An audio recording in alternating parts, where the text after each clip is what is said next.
আসসালামু আলাইকুম, দেখছেন ঢাকার বাণীর নিয়মিত আয়োজন আলোচিত সংবাদ। শুরুতে গুরুত্বপূর্ণ সব শিরোনাম। সরকারের কার্যক্রম নজরদারি ও বিকল্প নীতি প্রস্তাবে জামায়াতে ইসলামের ছায়া মন্ত্রিসভা গঠন। কারখানা বন্ধ ও শ্রমিকের চাকরি হারানোর পরিসংখ্যানে বিভ্রান্তি, তথ্যের মূল উৎস যাচাই না করায় দুঃখ প্রকাশ সিপিডির। দেশে বিদেশে অবৈধ দালাল চক্রের তথ্য দিতে 1 সপ্তাহের নির্দেশ, বিনা খরচে বাংলাদেশ থেকে 10,000 কর্মী নেবে মালয়েশিয়া। ওভারলোড ট্রাক ফেরত দেয়া নিয়ে তর্ক বিতর্ক, পরে দলবল নিয়ে হামলা ও ভাঙচুরের অভিযোগ। রাজধানীতে এখনো কাটেনি গ্যাস সংকট, কিছু ফিলিং স্টেশনে চাপ না থাকায় সরবরাহ বন্ধ। পবিত্র ঈদে মিলাদুন্নবী উপলক্ষে নারায়ণগঞ্জে জশ্নে জুলুস, মসজিদ, মাদ্রাসা ও পাড়া মহল্লায় দিনব্যাপী নানা আয়োজন। ঈশ্বরদী পৌর বিএনপির কমিটি বাতিলে 48 ঘন্টার আলটিমেটাম। বিক্ষোভ শেষে জেলা বিএনপির আহ্বায়কের কুশপুত্তলিকায় আগুন। সচিব পরিচয় দিয়ে জমি ও ব্যবসার নামে প্রতারণার অভিযোগ। ঢাকা মহানগর গোয়েন্দা পুলিশের জালে চক্রের 3 সদস্য। প্রিয় দর্শক, এতক্ষণ দেখছিলেন আজকের সব গুরুত্বপূর্ণ শিরোনাম। সঙ্গে আছে আমি অ্যালিস চৌধুরী। এবার থাকছে দেশ বিদেশে আজকের আলোচিত গুরুত্বপূর্ণ ঘটনাগুলোর বিস্তারিত সংবাদ। শুরুতেই জাতীয় সংবাদ। সরকারের বিভিন্ন মন্ত্রণালয়ের কার্যক্রম নজরদারি, বিকল্প নীতি প্রস্তাব তৈরি এবং ভবিষ্যৎ নেতৃত্ব প্রস্তুতের লক্ষ্যে ছায়া মন্ত্রিসভা গঠন করেছে জাতীয় সংসদের প্রধান বিরোধী দল বাংলাদেশ জামায়াতে ইসলামী। দলটির আমির ডক্টর শফিকুর রহমানকে প্রধানমন্ত্রী ধরে শীর্ষ নেতা ও সংসদ সদস্যদের বিভিন্ন মন্ত্রণালয়ের দায়িত্ব দেওয়া হয়েছে। ইতিমধ্যে সদস্যদের প্রশিক্ষণ শুরু হয়েছে এবং নির্দিষ্ট সময়ের মধ্যে পূর্ণাঙ্গ তালিকা প্রকাশ করা হবে বলে জানিয়েছেন জামায়াত আমির। ছায়া মন্ত্রিসভার কাঠামো, দায়িত্বপ্রাপ্ত নেতাদের তালিকা এবং এর লক্ষ্য সম্পর্কে বিস্তারিত থাকছে আমাদের প্রতিবেদনে। সরকারের কার্যক্রম নজরদারি, বিকল্প নীতি প্রস্তাব তৈরি এবং ভবিষ্যৎ নেতৃত্ব প্রস্তুতির লক্ষ্যে ছায়া মন্ত্রিসভা গঠন করেছে জাতীয় সংসদের প্রধান বিরোধী দল বাংলাদেশ জামাত ইসলাম। দলের আমির ডক্টর শফিকুর রহমানকে প্রধানমন্ত্রী ধরে গঠিত এই কাঠামোয় দলের শীর্ষ নেতা ও সংসদ সদস্যদের বিভিন্ন মন্ত্রণালয়ের দায়িত্ব দেওয়া হয়েছে। সোমবার রাজধানীর মিন্টো রোডে বিরোধী দলীয় নেতার সরকারি বাসভবনের সংবাদপত্রের সম্পাদকদের সাথে মতবিনিময় সভায় ছায়া মন্ত্রিসভার বিষয়টি জানান ডক্টর শফিকুর রহমান। তিনি বলেন, ইতোমধ্যে ছায়া মন্ত্রিসভা গঠন করা হয়েছে এবং এই সদস্যদের প্রশিক্ষণ চলছে। নির্দিষ্ট সময়ের মধ্যে পূর্ণাঙ্গ তালিকা প্রকাশ করা হবে। দলীয় সূত্রে জানা গেছে, স্থানীয় সরকার, পল্লী উন্নয়ন ও সমবায় মন্ত্রণালয়ের দায়িত্ব পেয়েছেন জামাত ইসলামের সেক্রেটারি জেনারেল মিয়া গোলাম পরওয়ার। পররাষ্ট্র মন্ত্রণালয়ের দায়িত্বে রয়েছেন সৈয়দ আবদুল্লাহ মোহাম্মদ তাহের। স্বরাষ্ট্র মন্ত্রণালয়ের দায়িত্ব পেয়েছেন AHM হামিদুর রহমান আজাদ। অর্থ মন্ত্রণালয়ের দায়িত্ব পেয়েছেন ঢাকা 12 আসনের সংসদ সদস্য সাইফুল আলম খান মিলন। সমাজ কল্যাণ মন্ত্রণালয়ের দায়িত্বে রয়েছেন মুজিবুর রহমান। তথ্য ও সম্প্রচার মন্ত্রণালয়ের দায়িত্ব পেয়েছেন এহসানুল মাহবুব জুবাইর। বিদ্যুৎ, জ্বালানি ও খনিজ সম্পদ মন্ত্রণালয়ের দায়িত্ব পেয়েছেন ব্যারিস্টার নাজিবুর রহমান মোমেন। আইন, বিচার ও সংসদ বিষয়ক মন্ত্রণালয়ের দায়িত্ব রয়েছেন মোহাম্মদ শিশির মনির। শিক্ষা মন্ত্রণালয়ের দায়িত্ব পেয়েছেন ইলিয়াস মোল্লা। ধর্ম বিষয়ক মন্ত্রণালয়ের দায়িত্ব পেয়েছেন হাফেজ রাশিদুল ইসলাম এবং যুব ও ক্রীড়া মন্ত্রণালয়ের দায়িত্ব রয়েছেন সালাউদ্দিন আইয়ুবী। জামাত বলছে, সরকারের প্রতিটি মন্ত্রণালয়ের কার্যক্রম পর্যালোচনা, দুর্বলতা চিহ্নিত করে বিকল্প নীতি প্রস্তাব দেওয়া এবং ভবিষ্যতের জন্য দক্ষ নেতৃত্ব তৈরি করাই ছায়া মন্ত্রিসভার মূল লক্ষ্য। প্রতিটি মন্ত্রণালয়ের জন্য আলাদা টিম কাজ করবে। এতে দলের নেতাদের পাশাপাশি বিভিন্ন খাতের বিশেষজ্ঞ, বিশ্ববিদ্যালয় শিক্ষক ও সাবেক ছাত্র শিবির নেতাদেরও যুক্ত করা হয়েছে। আইনজীবী মোহাম্মদ শিশির মনির বলেন, গঠনমূলক গণতান্ত্রিক রাজনৈতিক চর্চা রয়েছে। এমন দেশগুলোতে বিরোধী দল সরকারের মন্ত্রিসভার পাশাপাশি একটি সমান্তরাল বা ছায়া মন্ত্রী পরিষদ গঠন করে। হাসনাতুজ্জাহান, নিউজ ডেস্ক, ঢাকার বাণী। গত 6 মাসে 3 শিল্পাঞ্চলে 95টি কারখানা বন্ধ ও প্রায় 62,000 শ্রমিকের চাকরি হারানোর তথ্য দিয়ে আলোচনায় আসে গবেষণা সংস্থা সিপিডি। তবে fact checking platform the Dissent দাবি করেছে এই পরিসংখ্যান বর্তমান সময়ের নয়। এর সঙ্গে 2025 সালে প্রকাশিত একটি প্রতিবেদনের তথ্যের মিল রয়েছে। বিষয়টি সামনে আসার পর তথ্যের মূল উৎস যাচাই না করার কথা জানিয়ে আনুষ্ঠানিকভাবে দুঃখ প্রকাশ করেছে সিপিডি। কিভাবে গবেষণার প্রতিবেদনে এই তথ্য যুক্ত হলো এবং শিল্প খাতের সংগঠনগুলোর পরিসংখ্যানই বা কি বলছে, তা থাকছে আমাদের ডেস্ক রিপোর্টে। আমরা মোট 31টি সুযোগকে দিয়ে মূল্যায়ন করতে চেয়েছি গত 6 মাসে এই সরকার কতখানি অগ্রগতি হলো বা কোথায় কোথায় তারা অসুবিধা। সোমবার গবেষণা সংস্থা সেন্টার ফর পলিসি ডায়ালগ সিপিডির একটি মিডিয়া ব্রিফিংয়ে জানানো হয়, গত 6 মাসে 3 শিল্পাঞ্চলে বন্ধ হয়েছে 95টি কারখানা এবং চাকরি হারিয়েছেন প্রায় 62,000 শ্রমিক। সব মিলিয়ে 31টি অর্থনৈতিক সূচকের অবনতির কথাও জানায় সংস্থাটি। গাজীপুর, সাভার, আশুলিয়া, নারায়ণগঞ্জ ও নরসিংদী সহ সংশ্লিষ্ট শিল্পাঞ্চলে কারখানা বন্ধ ও কর্মসংস্থান হারানোর এই পরিসংখ্যান বিভিন্ন প্রিন্ট ও ইলেকট্রনিক গণমাধ্যমে শিরোনাম হয়। এরপর সামাজিক যোগাযোগ মাধ্যমেও তথ্যটি নিয়ে শুরু হয় আলোচনা সমালোচনা। এর মধ্যে fact checking platform the Dissent জানায়, সংবাদ মাধ্যমে প্রকাশিত অসত্য তথ্য ব্যবহার করে গবেষণা প্রতিবেদন তৈরি করেছে সিপিডি। তাদের দাবি, সিপিডি যে সময়ের পরিসংখ্যান হিসেবে তথ্যটি উপস্থাপন করেছে, বন্ধ হওয়া কারখানা ও চাকরিহীনতার সেই সংখ্যা হুবহু মিলে গেছে 2025 সালে একটি জাতীয় দৈনিকে প্রকাশিত প্রতিবেদনের সঙ্গে। দ্য ডিসেন্ট জানায়, এ বিষয়ে সিপিডির সঙ্গে যোগাযোগ করলে সংস্থাটি ঢাকা ট্রিবিউনে প্রকাশিত একটি প্রতিবেদনের বরাত দেয়। বিষয়টি সামনে আসার পর সন্ধ্যায় আনুষ্ঠানিকভাবে দুঃখ প্রকাশ করে সিপিডি। সংস্থাটি জানায়, গবেষণার ক্ষেত্রে সরকারি বিভিন্ন নথি ও বিবৃতির পাশাপাশি সংবাদ মাধ্যমে প্রকাশিত তথ্য ব্যবহার করা হয়। এক্ষেত্রে ঢাকা ট্রিবিউনের ওয়েবসাইটে প্রকাশিত তথ্য রেফারেন্স হিসেবে নেওয়া হলেও এর মূল উৎস যাচাই করা হয়নি। মঙ্গলবার বিকেলে সংশ্লিষ্ট সংবাদ মাধ্যমটির ওয়েবসাইটেও খবরটি সংশোধন করা হয়েছে বলে জানায় সিপিডি। এদিকে পরিসংখ্যানটি নিয়ে পোশাক খাতের শীর্ষ সংগঠন বিজিএমই এর সঙ্গে যোগাযোগ করে সংগঠনটির সভাপতি জানান, তথ্য নিয়ে বিভ্রান্তি থাকতে পারে এবং কারখানা বন্ধ কিংবা নতুন করে চালু হওয়া একটি চলমান প্রক্রিয়া। গত 6 মাসের তথ্য এরই মধ্যে বাণিজ্য মন্ত্রণালয়ে জমা দেওয়া হয়েছে। নেটওয়ার্ক খাতের এক ব্যবসায়ী নেতাও সিপিডির দেওয়া তথ্য নিয়ে প্রশ্ন তোলেন। তার দেওয়া হিসেবে গত 6 মাসে 31টি কারখানা বন্ধ হয়েছে এবং চাকরি হারিয়েছেন 16,739 জন শ্রমিক। এসব শ্রমিকের কেউ অন্য কারখানায় নতুন করে কর্মসংস্থান পেয়েছেন কিনা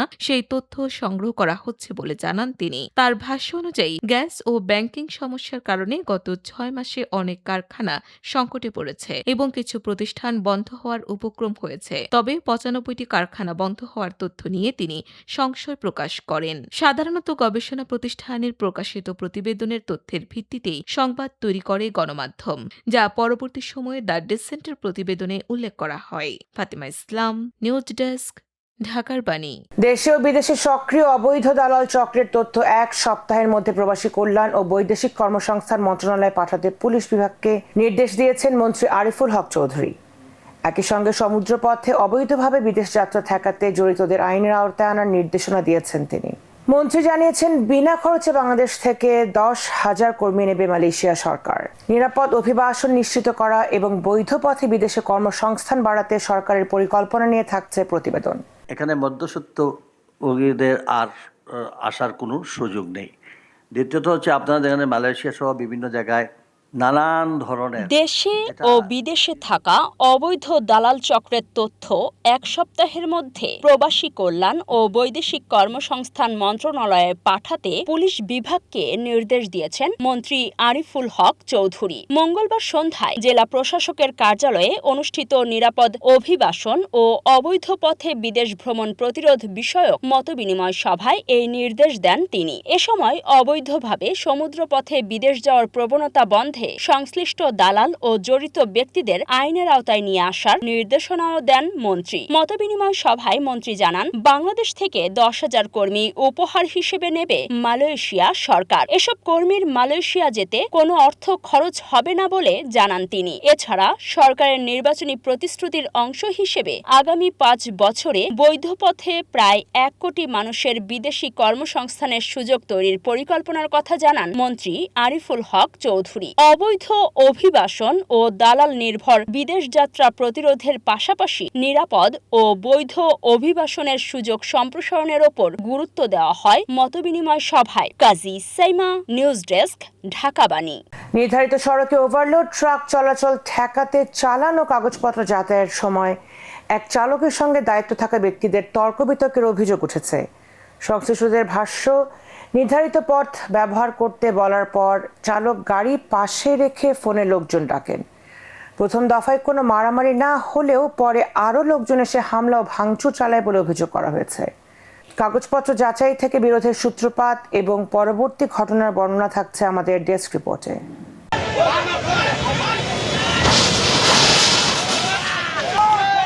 ওভারলোড ট্রাক যাতে নির্ধারিত সড়কে চলাচল করতে না পারে সেজন্য আসা ট্রাকগুলোর চালান ও প্রয়োজনীয় কাগজপত্র যাচাই করা হচ্ছিল। ওজন বেশি থাকলে ট্রাকগুলোকে যে পথে এসেছে সে পথেই ফেরত পাঠানো হচ্ছিল। সংশ্লিষ্ট একজনের ভাষ্য অনুযায়ী এ সময় একটি ট্রাক থামিয়ে চালকের কাছে চালান দেখতে চাওয়া হয়। চালান পরীক্ষা করে তারা দেখতে পান ট্রাকটির গন্তব্য হেমায়তপুর। এরপর চালককে জানানো হয় ওই সড়ক দিয়ে ওভারলোড ট্রাকটি যেতে পারবে না এবং তাকে আরিচা মহাসড়ক ব্যবহার করতে হবে। তবে চালক ওই পথে যাওয়ার কথা জানালে উভয় পক্ষের মধ্যে কথা কাটাকাটি শুরু হয়। অভিযোগ রয়েছে কথোপকথনের শুরু থেকে চালক উত্তেজিত ছিলেন এবং এক পর্যায়ে দায়িত্বে থাকা ব্যক্তিদের সঙ্গে অসৌজন্যমূলক আচরণ করেন। ঘটনাস্থলে থাকা রানার সঙ্গেও ওই চালকের তর্ক বিতর্ক হয়। তবে সংশ্লিষ্টদের দাবি ওই সময় কোনো মারামারি বা বড় ধরনের সংঘর্ষের ঘটনা ঘটেনি। তাদের ভাষ্য, এরপর চালক গাড়িটি পাশে রেখে কয়েকজনকে ফোন করেন। পরে আরও লোকজন ঘটনাস্থলে এসে হামলা ও ভাঙচুর চালায় বলে অভিযোগ করা হয়েছে। কথাবার্তা ভালো করে বল, আবার কি বলবো তোর সাথে, কি কথাবার্তা বলবো, মানে প্রথম থেকে তুই তামারি, মানে উনি উগ্র মেজাজি, উনি মানে গ্যাঞ্জাম একটা করার জন্য মানে এরকম প্ল্যান করে মনে উনি আসে। সংশ্লিষ্টদের দাবি, ওভারলোড ট্রাক চলাচল বন্ধ রাখতে নিয়মিত কার্যক্রমের অংশ হিসেবেই গাড়ির চালান, ওজন ও কাগজপত্র পরীক্ষা নিরীক্ষা করা হচ্ছিল। সেই কার্যক্রমকে কেন্দ্র করেই প্রথমে তর্ক বিতর্ক এবং পরে হামলার ঘটনা ঘটে বলে অভিযোগ তাদের। হাসনাতুজ্জাহান, নিউজ ডেস্ক, ঢাকার বাণী। রাজধানীতে এখনো পুরোপুরি কাটেনি গ্যাস সংকট। গ্যাসের জন্য কোনো ফিলিং স্টেশনে দীর্ঘ হচ্ছে যানবাহনের সারি, আবার কোথাও পর্যাপ্ত চাপ না থাকায় সরবরাহই বন্ধ। দুটি এলএনজি কার্গো যুক্ত হওয়ার পর পরিস্থিতি কিছুটা উন্নতি হলেও তা এখনো সন্তোষজনক নয়। তেজগাঁওয়ের ফিলিং স্টেশনগুলোতে কোথাও গ্যাসের চাপ না থাকার তথ্য পাওয়া গেছে। রাজধানী ফিলিং স্টেশনগুলোতে গ্যাস সরবরাহের বর্তমান পরিস্থিতি ও সংকটের সর্বশেষ চিত্র থাকছে আমাদের প্রতিবেদনে। রাজধানীতে এখনো পুরোপুরি কাটেনি গ্যাস সংকট। গ্যাসের জন্য কোনো ফিলিং স্টেশনে যানবাহনের দীর্ঘ সারি দেখা গেলেও সব স্টেশনের পরিস্থিতি এক নয়। তেজগাঁও অঞ্চলের বেশ কয়েকটি ফিলিং স্টেশন ঘুরে কর্মরতদের সঙ্গে কথা বলে জানা গেছে, সরবরাহ লাইন ভিন্ন হয় কিছু স্টেশনে গ্যাস সরবরাহ একেবারেই বন্ধ রয়েছে। তেজগাঁওয়ের একটি বড় ফিলিং স্টেশনেও যানবাহনের চাপ নেই, কারণ সেখানে এই মুহূর্তে গ্যাস সরবরাহ করা হচ্ছে না। সংশ্লিষ্টরা জানিয়েছেন যে লাইন থেকে স্টেশনটিতে গ্যাস আসে সেই লাইনে গ্যাসের চাপ নেই। এদিকে গত সপ্তাহে সামিট টার্মিনালে একটি এলএনজি কার্গো যুক্ত হয়। এরপর পরিস্থিতিতে খুব একটা পরিবর্তন না এলেও চলতি সপ্তাহের শুরুতে এক্সিলারেট টার্মিনালে আরও একটি এলএনজি কার্গো যুক্ত হওয়ার পর সরবরাহ পরিস্থিতির কিছুটা উন্নতি হয়েছে। তবে এই উন্নতিকে এখনো সন্তোষজনক বলা যাচ্ছে না। সরেজমিনে দু একটি ফিলিং স্টেশনে যানবাহনের দীর্ঘ সারি দেখা গেলেও অধিকাংশ স্টেশনে তেমন ভিড় ছিল না। ছুটির দিন হওয়ায় যানবাহনের চাপ কিছুটা কম, পাশাপাশি বৃষ্টির কারণেও গ্রাহকের উপস্থিতি তুলনামূলক কম বলে জানানো হয়েছে। সব মিলিয়ে নতুন এলএনজি কার্গো যুক্ত হওয়ার পর পরিস্থিতি কিছুটা উন্নতি হলেও রাজধানীতে গ্যাস সংকট এখনো কাটেনি। কোথাও কম চাপ, আবার কোথাও সরবরাহ বন্ধ থাকায় ভোগান্তি অব্যাহত রয়েছে। শেখ মাসুমা, নিউজ ডেস্ক, ঢাকার বাণী। পবিত্র ঈদে মিলাদুন্নবী উপলক্ষে নারায়ণগঞ্জে বের হয়েছে জশ্নে জুলুসের বর্ণাঢ্য মিছিল। সকাল থেকে বিভিন্ন মসজিদ, মাদ্রাসা ও পাড়া মহল্লায় কোরআন খতম, মিলাদ মাহফিল সহ নানা ধর্মীয় কর্মসূচি পালন করা হচ্ছে। জশ্নে জুলুসে অংশ নিয়ে মহানবী হযরত মুহাম্মদ সাল্লাল্লাহু আলাইহি ওয়াসাল্লামের প্রতি ভালোবাসা ও শ্রদ্ধা প্রকাশ করেছেন অংশগ্রহণকারীরা। নারায়ণগঞ্জের দিনব্যাপী ঈদে মিলাদুন্নবীর আয়োজন ও জশ্নে জুলুসের বিস্তারিত থাকছে আমাদের প্রতিবেদনে। পবিত্র ঈদে মিলাদুন্নবী উপলক্ষে নারায়ণগঞ্জে নানা ধর্মীয় কর্মসূচির আয়োজন করা হয়েছে। এর অংশ হিসেবে সকাল 10:30টার দিকে নারায়ণগঞ্জ সিটি কর্পোরেশনের সামনে থেকে বের হয় জশ্নে জুলুসের মিছিল। সৈয়দ বাহাদুর শাহ মুজাদ্দেদি আল মাজিরা নেতৃত্বে বের হওয়া এই জশ্নে জুলুসে বিভিন্ন শ্রেণী পেশার মুসল্লিরা স্বতঃস্ফূর্তভাবে অংশ নেন। মিছিলটি চাষারা এলাকা হয়ে শহরের বঙ্গবন্ধু সড়ক, নিতাইগঞ্জ ও টানবাজার সহ বিভিন্ন সড়ক প্রদক্ষিণ করেছে। জশ্নে জুলুসে অংশগ্রহণকারীরা ধর্মীয় গজল পরিবেশনের পাশাপাশি দুরূদ শরীফ পাঠ করছেন। মহানবী হযরত মুহাম্মদ সাল্লাল্লাহু আলাইহি সাল্লামের প্রতি সালাম, শ্রদ্ধা ও ভালোবাসা প্রকাশ করছেন তারা। অংশগ্রহণকারীদের কয়েকজন জানিয়েছেন, মহানবী সাল্লাল্লাহু আলাইহি সাল্লামের পবিত্র আগমনের দিনটি উপলক্ষে আনন্দ প্রকাশ এবং তার প্রতি ভালোবাসা জানাতেই তারা জশ্নে জুলুসে অংশ নিয়েছেন। এদিকে সকাল থেকে নারায়ণগঞ্জের বিভিন্ন মসজিদ, মাদ্রাসা এবং পাড়া মহল্লায় কোরআন খাতম ও মিলাদ শরীফ পাঠ সহ বিভিন্ন ধর্মীয় কর্মসূচি পালন করা হচ্ছে। ঈদে মিলাদুন্নবী উপলক্ষে বিভিন্ন প্রতিষ্ঠানও আলাদা কর্মসূচি গ্রহণ করেছে। নারায়ণগঞ্জ জুড়ে এসব আয়োজন দিনব্যাপী চলবে বলে জানানো হয়েছে। হাসনাতুজ্জাহান, নিউজ ডেস্ক, ঢাকার বাণী। পাবনার ঈশ্বরদী পৌর বিএনপির নতুন কমিটি বাতিলের দাবিতে 48 ঘন্টার আলটিমেটাম দিয়েছেন পদবঞ্চিত নেতাকর্মীরা। তাদের অভিযোগ, আওয়ামী লীগ সমর্থক সহ বিতর্কিত ব্যক্তিদের নিয়ে একতরফাভাবে কমিটি গঠন করা হয়েছে। তৃণমূলের মতামতের ভিত্তিতে নতুন কমিটি গঠনের দাবিতে বিক্ষোভ মিছিলের পাশাপাশি জেলা বিএনপির আহ্বায়কের কুশপুতলিকায় আগুন দেয়া হয়। কমিটি নিয়ে পদবঞ্চিত নেতাকর্মীদের অভিযোগ ও তাদের পরবর্তী কর্মসূচি থাকছে আমাদের প্রতিবেদনে। মামলা ও জেল জুলুমের শিকার নেতাকর্মীদের নিয়ে ঐক্যবদ্ধ বিএনপি গঠনের বিষয়টি পাবনার ঈশ্বরদী পৌর বিএনপির কমিটি বাতিলের দাবিতে ৪৮ ঘন্টার আলটিমেটাম দিয়েছেন দলের পদবঞ্চিত নেতাকর্মীরা। বিকেলে খায়রুজ্জামান বাবু বাস টার্মিনালে আয়োজিত সংবাদ সম্মেলন থেকে এই আলটিমেটাম দেওয়া হয়। সংবাদ সম্মেলনে ঈশ্বরদী পৌর বিএনপির সাবেক সাংগঠনিক সম্পাদক ইসলাম হোসেন জুয়েল অভিযোগ করেন, আওয়ামী লীগ সমর্থক সহ বিতর্কিত ব্যক্তিদের নিয়ে একতরফাভাবে পৌর বিএনপির কমিটি গঠন করা হয়েছে। তিনি দাবি করেন, ঘোষিত কমিটিতে দলের ত্যাগী ও সক্রিয় নেতাকর্মীদের যথাযথ মূল্যায়ন করা হয়নি। ৪৮ ঘন্টার মধ্যে বর্তমান কমিটি স্থগিত করে তৃণমূল নেতাকর্মীদের মতামতের ভিত্তিতে নতুন কমিটি গঠনের দাবি জানান তিনি। সংবাদ সম্মেলনের পর শহরে বিক্ষোভ মিছিল করেন পদবঞ্চিত নেতাকর্মীরা। এক পর্যায়ে জেলা বিএনপির আহ্বায়ক হাবিবুর রহমান হাবিবের কুশপুত্তলিকায় আগুন দেওয়া হয়। ফাতিমা ইসলাম, নিউজ ডেস্ক, ঢাকার বাণী। সচিবের পরিচয়, দামি গাড়ি আর জাতীয় সংসদ ভবনের ক্যান্টিনে বৈঠক। বিশ্বাস অর্জনে এমন কৌশল ব্যবহার করে প্রতারণার অভিযোগ উঠেছে একটি চক্রের বিরুদ্ধে। কখনো জমি কেনাবেচায় অধিক লাভের প্রলোভন, আবার কখনো বড় প্রতিষ্ঠানের সরবরাহকারী বানিয়ে দেওয়ার আশ্বাস দিয়ে হাতিয়ে নেওয়া হতো লাখ লাখ টাকা। এমন একটি চক্রের ৩ সদস্যকে আটক করেছে ঢাকা মহানগর গোয়েন্দা পুলিশ ডিবি। কিভাবে একই জমি ও ভুয়া পরিচয় ব্যবহার করে শত শত মানুষকে প্রতারণার ফাঁদে ফেলার অভিযোগ উঠেছে তা থাকছে আমাদের বিস্তারিত প্রতিবেদনে।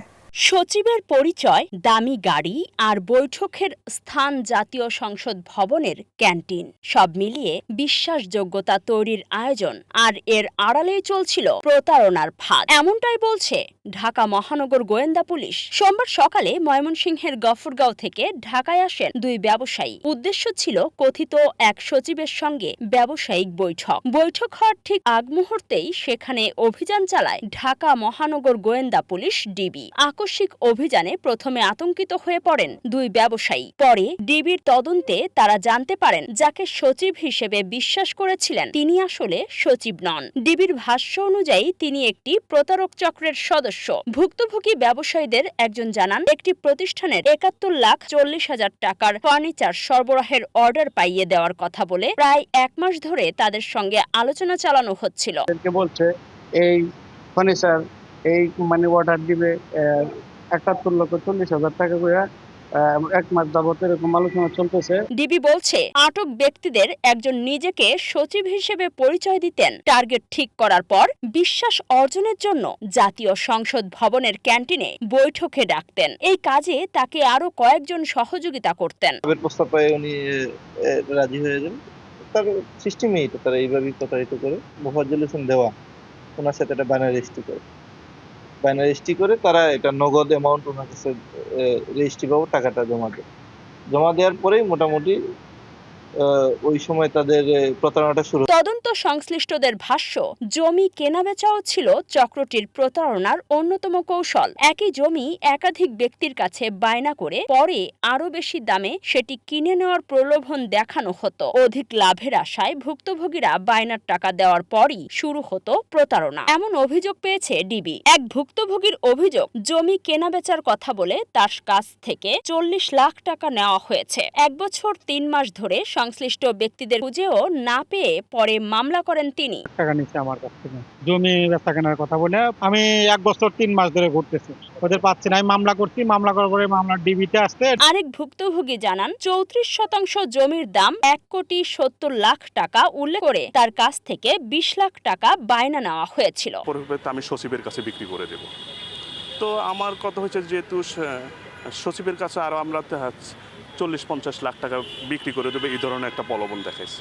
তো আমি ভাবলাম, যাক হ্যাঁ, তাহলে তো ভালোই হয়। তদন্তে অসংখ্য চুক্তিনামার সন্ধান পাওয়ার কথাও জানিয়েছে ডিবি। এসব নথির সূত্র ধরে প্রতারণার পরিধি যাচাই করছেন গোয়েন্দারা। ডিবির তদন্ত অনুযায়ী সাভারের কবিরপুরের একটি নির্দিষ্ট জমিকে বারবার প্রতারণার টোপ হিসেবে ব্যবহার করা হতো। অধিক লাভের প্রলোভন দেখিয়ে একই জমি একের পর এক ব্যক্তির সঙ্গে বায়না করার অভিযোগ রয়েছে। আরেক ভুক্তভোগীর দাবি, ১,৫৪,০০,০০০ টাকায় জমির বায়না করার পর তিনি ১৫ লাখ টাকা পরিশোধ করেছিলেন। ডিবি আরও জানিয়েছে, সচিব পরিচয় দেওয়া ওই ব্যক্তি একসময় নিজেও প্রতারণার শিকার হয়েছিলেন বলে তদন্তে তথ্য পাওয়া গেছে। সেখান থেকেই প্রতারণার কৌশল রপ্ত করে পরে সংঘবদ্ধ চক্র গড়ে তোলেন বলে দাবি তদন্ত সংশ্লিষ্টদের। কাজী সাইমা, নিউজ ডেস্ক, ঢাকা বাণী।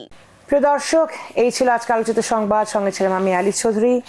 এতক্ষণ সঙ্গে থাকার জন্য আন্তরিক ধন্যবাদ। আল্লাহ হাফেজ।